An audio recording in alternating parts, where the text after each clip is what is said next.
Morning. তো আজকে হচ্ছে দিদির আইবুড়ো ভাত, মানে বাড়িতে আইবুড়ো ভাত বিয়ের আগের দিন। তো প্রচন্ড এক্সাইটেড, অনেক কিছু তোমাদের সাথে শেয়ার করার আছে। বাড়ি ঘরদোর একদম সুন্দরভাবে সেজে উঠেছে, আর এখনো কিরকম প্যান্ডেলের কাজটা চলছে আমাদের সাথে গিয়ে পরে দেখাচ্ছি। তার আগে চলো লাইটের কাজটা কিরকম হচ্ছে দেখে নাও। এই যে এখানে লাইটের কাজ অলরেডি শুরু হয়ে গেছে, রাস্তাটা সাজানো হচ্ছে। আর এখানে আমার বোন মুখে ফেস প্যাক মেখে খেতে বসেছে, আমাকে বলছে ফেস প্যাক মেখে আছে, তুই আমাকে দেখাচ্ছিস। আর সবাই এখানে বসে এখন টিফিন করছে। এটা আইবুড়ো ভাতের দিনের ভিডিও। তারপর এখানে যেখানে খাওয়া দাওয়া করা হবে সেখানে প্যান্ডেল হচ্ছে। আর আমি এখানে বলতে গেছিলাম যে যেন মিউজিক সিস্টেমটা যেটা আমাদের ঘরের ওখানে দেওয়া হয়, যাতে আমরা গান চালিয়ে ডান্স করতে পারি। আর দেখাচ্ছিলাম যে পুরো রাস্তাটা একদম পুকুর অবধি সুন্দরভাবে সাজানো হয়েছিল। আর এ দেখো ফেস প্যাক মেখে রাস্তায় বলতে বেরিয়ে গেছে। মানে ওখানের উপরে রান্না হচ্ছিল, আর এখানে জেঠুদের বাগানের এখানে সমস্ত কিছু ধোয়ার কাজ হচ্ছিল। উপরে ছাদটা মোটামুটি সাজানো হয়েই গেছিলো, কিছু টুকটাক টাচআপগুলো বাকি ছিল। বাট ঘেরার পর যেন মনে হচ্ছে ছাদটা অনেকটা বড়, এখানটা মণ্ডপ হবে। তো সেটাই তোমাদেরকে দেখাচ্ছিলাম। আর এখানে আমার বোন বলছিল ছুটে এসেছে, ওদের ট্যাঙ্কের ওই জায়গাটা এখনও ঢাকা দেওয়া হয়নি, যেটা পরে যদি ওরা ঢেকে দিয়েছিল, বাট তখনও কাজ ফিনিশিং হয়নি, এখনও অনেক কিছু কাজ বাকি ছিল। তো সেটাই আমি বোন আর আমি উপরে দেখতে গেছিলাম যে কতটা কী কাজ হয়েছে। আর এই দিকে এখানে চলছিল দিদির আইবুড়ো ভাতের পুজো। আমি তখন দিদিকে রেডি করছিলাম, তাই দাদাকে বলেছিলাম তুই গিয়ে ওখানে ভিডিওটা কর। তো এখানে এখন আইবুড়ো ভাতের এখানে পুজোটা চলছিল। আর এখানে দাদা আমার চুলটা একটু হেয়ার ড্রায়ার দিয়ে শুকিয়ে দিয়েছিল, আমার চুলটা ভিজেছিল, আমি শ্যাম্পু করেছিলাম। তারপর এখানে আমি টুকটাক মাকে একটু রেডি করছিলাম, দিদিকে অলরেডি রেডি করা হয়ে গেছিলো। দেন নিচে গিয়ে দেখি ওরা মানে আইবুড়ো ভাতে সমস্ত কিছু রেডি করছে, চারদিকে দাদা আর বোন আলপনা দিচ্ছিল খুব সুন্দরভাবে। সেদিনকে মেনুতে হয়েছিল ভাত, শাক ভাজা, ডাল, তোপসে ফ্রাই, ফুলকপি চিংড়ি, কাতলা মাছের রেজালা, চাটনি, পাঁপড়, পায়েস, মিষ্টি। দিদিকে সুন্দরভাবে রেডি করে দেওয়ার পর দেখো দিদিকে কি মিষ্টি লাগছিল, দেখে একটু অন্যরকমই লাগছে যে দিদির বিয়ে হয়ে যাচ্ছে। যাই হোক, একটা মজার দিন, সাথে একটু মন খারাপের।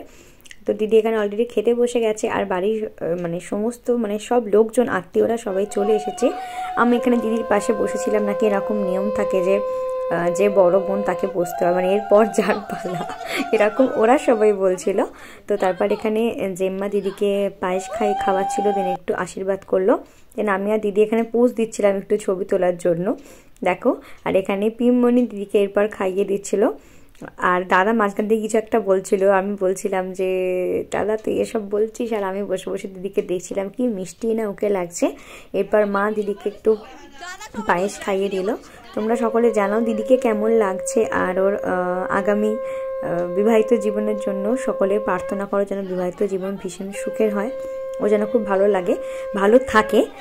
আর এখানে দেখো আমার মা ওকে গিফট দিচ্ছিল, ও বলছে ও হাত ধুয়ে এসেছে তাই ও আঁচল ধরে নেবে। আমি বলছি তুই এতটা পিটপিটে কেন? আর টাকাটা নিয়ে বলছিলাম তাহলে কি তুই আমাকে টাকাটা সমস্ত কিছু দিয়ে দিলি? তো এসব মজা করতে করতে দিন একটু রান্নার এখানে তোপসে ফ্রাই চলছে, আর এদিকে ভাত, ডাল, শাক সমস্ত কিছু রাখা আছে। আর যেখানে এখানে নিচে স্টলটা হবে সেখানে উপরটা এরকম করে ডেকোরেশন করা হয়েছিল। আর দিদি সব স্কুলের কলিগরা বসে এখানে গল্প করছিল। এরপর খাওয়া দাওয়ার পর এখানে একটু হচ্ছিল ফটো সেশন, দাদা ছবি তুলে দিচ্ছিল, আর মা, পিসি, ছোট পিসি সকলে মিলে মজা করছিল। তারপর এখানে সুন্দর একটা মুহূর্ত, দিদিকে শাঁখাপালা পরাতে এসেছিল।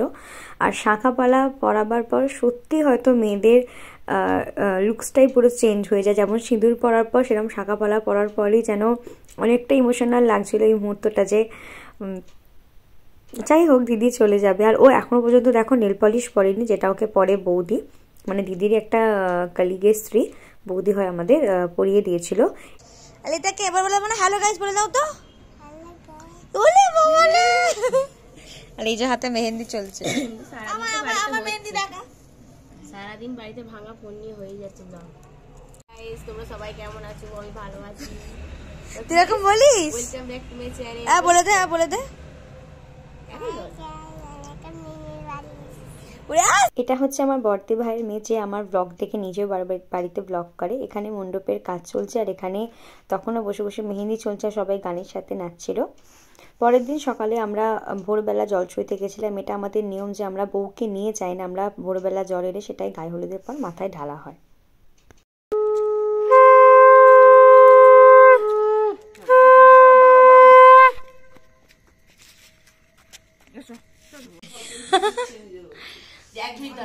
আমাদের ঘুমন্ত দাদা, ঘুমন্ত দাদা, ঢুলন্ত চোখ।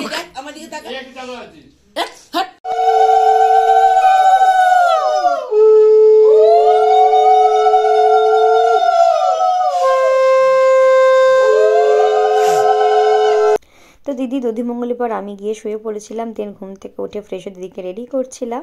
আর এখানে চলছিল দিদির ফটোশ্যুট।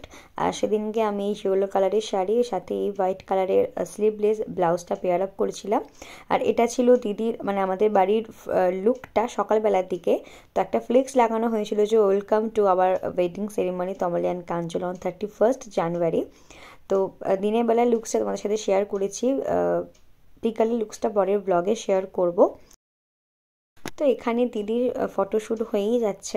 আমরা ভাবছিলাম কখন গায়ে হলুদ আসবে, তো গায়ে হলুদ আসতে অনেকটাই দেরি হয়েছিল।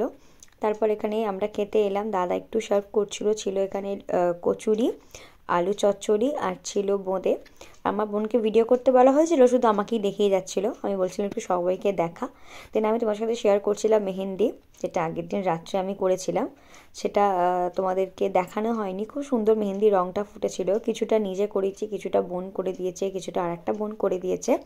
আর ছাদে এখানে চলছিল মণ্ডপ তৈরির কাজ। এটা ছিল মণ্ডপ যেখানে বিয়ে হবে, এটা ছিল কাঞ্চনদা যেখানে বসবে, এটা ছিল যেখানে দিদি বসবে। তো তারপর এখানে একটু ফটো সেশন চলছিল। আমি, বোন, আমার ছোটো পিসির মেয়ে সকলে মিলে একটু ছবি তুলছিলাম। সত্যি কথা বলতে বিয়ের সময় ছবির কিছু তোলাই হয়নি, এই ছবিগুলোই রয়ে গেছে শুধু। আর এরপর আমার আর দিদির সিঙ্গেল ফটো সেশনের সময় এসেছিল। তো যাই হোক, ছবি টবি তুলে একটু মজা করছিলাম। আর এটা ছিল আমার ছোটো পিসির মেয়ে, তোমরা কি আমার আগের ব্লগে দেখেছো, সকলেই জানো। তো এসব করতে করতে দেন ফটোগ্রাফার দাদারা বলেছিল যে সবুজ জায়গায় নিয়ে যেতে হবে। তো আমাদের বাড়ির পিছন দিকে একটা এরম জায়গা ছিল জলার মতো, যেখানে নিয়ে ফটো সেশন করা হলো। দেন এখানে তো গায়ে হলুদ অলরেডি এসে গেছে। এই যে আমি ছুটে ছুটে যাচ্ছিলাম গায়ে হলুদের সমস্ত ট্রেগুলোকে আনতে।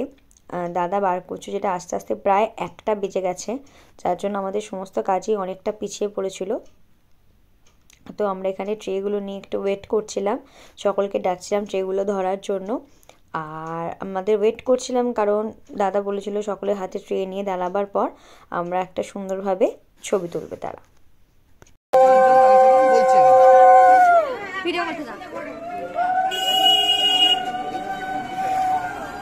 তারপর এখানে সুন্দরভাবে ট্রেগুলোকে সাজিয়ে দেওয়া হয়েছিল আর মাঝখানে দিদিকে বসে একটা ছবি তোলা হয়েছিল। তো পরবর্তী বিয়ের ব্লগ পরের পার্টে আসছে।